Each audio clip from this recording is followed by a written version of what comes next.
Hi, in this video I'm going to review book sales patterns.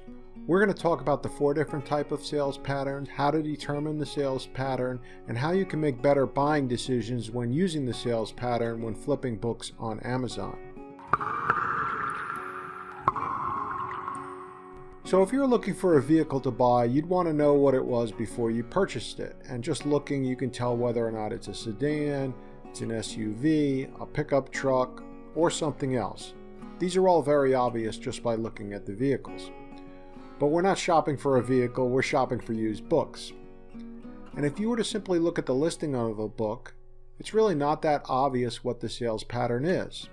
And it really doesn't tell you anywhere. You can get some hints from the title, but it's not explicitly explained anywhere what the sales pattern of the book is. So me and my team have reviewed thousands of books, and we've broken it down to basically 4 different types of sales patterns for books. The first is a textbook pattern. The second is a July textbook pattern. The third is no pattern at all. And then everything else is for other. So let me show you some examples. Okay, so to see the sales pattern, we need to look at the sales rank over time. And the way we do that is with this tool called a.k.a. Many of you probably know about a.k.a. and are using it today. But if not, you can go look for it in the Chrome store and install it. It will show up like this in your browser. And once you have it installed, it will look like this when you pull up the details page and look at the offers.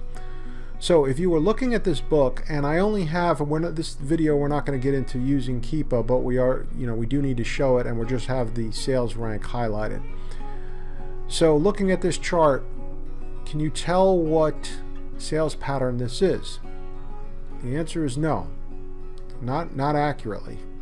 What you want to do is, what I recommend is just going with all first, and usually just click that. You can immediately see what kind of sales pattern this is. In this case, this is a textbook, as you can see, and what I'm doing is I'm just using my mouse and grabbing a part of it, so you can zoom in on just a particular part of the chart if you like. So it sells more in January, and it sells more in August, September, and also a little bit more in May. Okay, and this next one, same thing. We have it set for 3 months. We look at a year. It looks like a textbook. Yep, same thing. We can drill down a little bit. Definitely a textbook. This next one is also a textbook, as you can see, and another textbook. All right, so those are pretty common textbook patterns. All right, the next one, this one is what we call July textbook. As you can see, as we move in a little bit, you can see that sales kind of pick up, in July or August time frame, something like that in the summer. Okay, next one. There we go. It's pretty distinctive there. You can definitely tell that this is a July textbook. And this one here, there we go. What we call a July textbook. And this one doesn't look good at all, but it does pick up a little bit in July. All right, this one. This is what we would call no pattern. Obviously, you can see that there is a sales rank, of course, over time, but no pattern just meaning that it's really not a textbook. It's not a July textbook. There's nothing special about it. It just seems to be randomly selling throughout the year. Okay, and let's see another one. There we go. And this one just seemed to have lost some steam back in October. Probably Amazon was probably selling the book inexpensively. That'll often happen. Let's just see. No, that's surprising.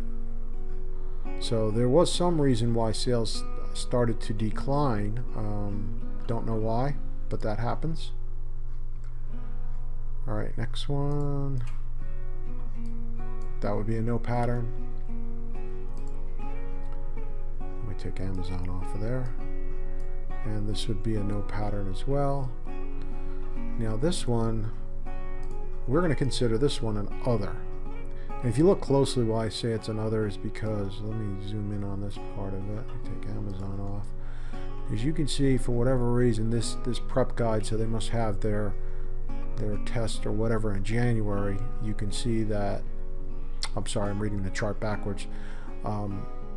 Things are kind of slow during the holiday season, and maybe in January they start picking up throughout the year. But this one, so this is a distinctive pattern that seems to be happening every year on that book. And let's see this next one. Okay, so this one, oh, The Bad Kitty Christmas. Okay, so this is a book for the cats at Christmas time, I suppose. So you can see that sales kind of pick up during the holiday season. And here's another one. Okay, this one is not as pronounced, but this is a Thanksgiving book, so selling more frequently during the Thanksgiving holiday. And how about this last one? Let's see. Okay. All right, and this one, you can see this one for whatever reason picks up. This is a Halloween themed book, which is why it picks up in October every year, and then this thing just died. So a lot of people so this is an example where somebody may not have been really paying that much attention to the fact that this was a seasonal book, and they kind of got burned probably. Okay, so now that we know how to figure out the sales pattern, what do we do with this information, and how can we make better buying decisions? Now, we're only going to focus on the demand of the book. There's other factors that determine a book's demand, things such as pricing, new editions, etc. But for this video, we're only going to focus on the sales rank and the sales pattern. Now, here's the key. The likely future demand of a book is a combination of the sales pattern and the historical sales rank. Okay? You should always be looking at both of these factors when trying to estimate the future demand of a book. Okay?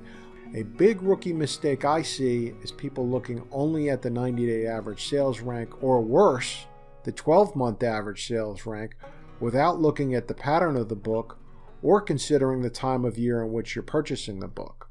So let's look at a few examples. Okay, so in this example we have a textbook. Now, I guess first I'd like to say, I don't want to suggest to you that you shouldn't buy any book at any time of year, because the book does sell all year long, and there are a lot of factors that need to be considered before you would purchase a book. But we're just talking about demand, and you want to understand that depending on the time of year and depending on the pattern and the sales rank, your probability of selling that book is either going to increase or decrease. So what do I mean by that? So let's assume that it was July right now of 2018, and you were looking at the pattern something like this. You should realize that whatever the sales rank is right now, assuming it was July 2018, it's taking the sales rank of, let's say, the last 90 days, which would be what, May, June, July, and that sales rank might be looking to maybe at 75,000. But if you look at the historical data, you can see that really come August, this thing really picks up and the sales rank goes way down, all the way down to, whatever, less than 2,000. So this is an opportunity where even though the sales rank, it's still really good, but it's even going to get better. And you should anticipate that it's going to get better very quickly. The other thing you need to pay close attention to is if it is, assuming today was February 2nd, something like that, and you were looking back at November, December, January. So if the chart looked something like this, if you were only looking at the last 3 months, you're going to see this sales pattern is through the roof, or the sales rank. And this is a very fast moving book, but you have to realize that this is a textbook. If you're trying to buy it now, you have to know that the probability of you selling the book really quickly, as though you would have during January, is less likely to occur. It could still occur, you could sell the book right away, but again, the probability is reduced because this is a textbook, and you could see this is selling quite a bit during textbook season and not quite as much in off textbook season. Okay, so that's what you really need to pay attention to. You definitely need to know the pattern of the book. Hopefully that's obvious, but you also have to realize the time in which you're buying the book. The other thing you need to consider is during textbook season. Now, there's nothing wrong with buying books during textbook season, but you do need to proceed with caution, because now I've made this mistake myself when I first started. You have to really understand how long it takes your books to get into Amazon, because you could be in the middle of textbook season, you could find a great deal, you're able to buy the book what seems really cheap, and you can flip it right away. You can be the lowest priced FBA, but by the time you get that book and you get it to Amazon, you actually gets listed, it might be right after textbook season, in which case it's not as great an opportunity anymore. So you just really need to be aware of the timing when you're buying the book and knowing the sales pattern. Now, so textbooks, they sell. The good thing, if a textbook doesn't sell one season, it's not the end of the world. It can sell the next season. Now, the other thing I want to show you, though, what you really need to pay attention to are these July textbooks. So, for example, if today were September 12th of 2018, and we're going back a few months, and you're looking, if you were to look at the average sales rank during this time, the 90-day, it's going to appear really pretty strong. Less than 200,000. This book sells quick, and maybe you find a good deal. But if you didn't realize that this was a July textbook, then you're about to undergo a period where the book just does not sell, not nearly as fast, and you might have to sit on that book for an entire 10, 11, 12 months before sales really pick up. So you really need to be careful with the July textbooks, probably more than any other book, I would say, from a demand perspective. Now, I guess there's not much to say with a book that doesn't really have a pattern. There's other factors you'd want to deal with, but you don't have to worry so much about there being a pattern where sales are going to either pick up or slow down. Now, that could happen for other factors, but not that you can tell from looking at the historical data of the sales rank. And then the other one, this one's kind of easy, right? You should really pay attention to ones that have an other textbook, or an other sales pattern, like this book here. And if you didn't realize this and you looked at the, let's go back. Let's say it were the end of October and you just looked back a few months. This book, the sales demand looks pretty good. The average sales rank would probably be less than 200,000 on this book. But again, if you didn't realize that this was a book that is meant to be sold or surrounding Halloween, then this could happen to you, and you could wind up over here. And the same goes true as, if you understand, if you were just looking at the book now, you'd be like, oh, okay, this book is okay. But if you had looked at the sales pattern, this would be a good book to buy, in July or August, because sales are going to pick up, or at least they have significantly in the last couple of years. And, you can just see now that a few of these people, they're selling this book dirt cheap prime, and wow, and there's 3 pages, and somebody's trying to sell this book at $29.97. This book might be dead. So, I don't know that they're ever going to get those. The sales are just really gone down. Wow, look at this, all year. Sales are just nowhere. So anyway, so that's why you want to pay attention to the sales pattern and the sales rank and the time of year of when you're purchasing the book. Now, the other piece to this is, so you're making the decision on buying the book based upon the sales pattern and the sales rank and when you're purchasing the book. That's all good, but you do want to also track the sales pattern. And if you're using our system, which I encourage you to check us out with Master Book Flippers, we do have the sales pattern field for you, and then you can simply select it when you're buying the book. If you were to buy the book, you could select it, and then what happens is you have it in your database, and when it comes time to price or reprice, you're going to have this information. Like I said before, especially with July textbooks, you're going to want to keep an eye on them. You can just filter this down, look at your July textbooks, during July and August, and try to really make sure that those get sold.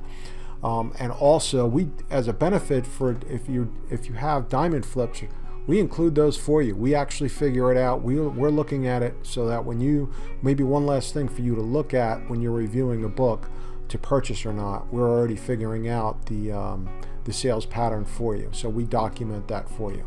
All right, so I hope you enjoyed this video. If you did, please give us a thumbs up. Feel free to subscribe. We'll be putting out more videos.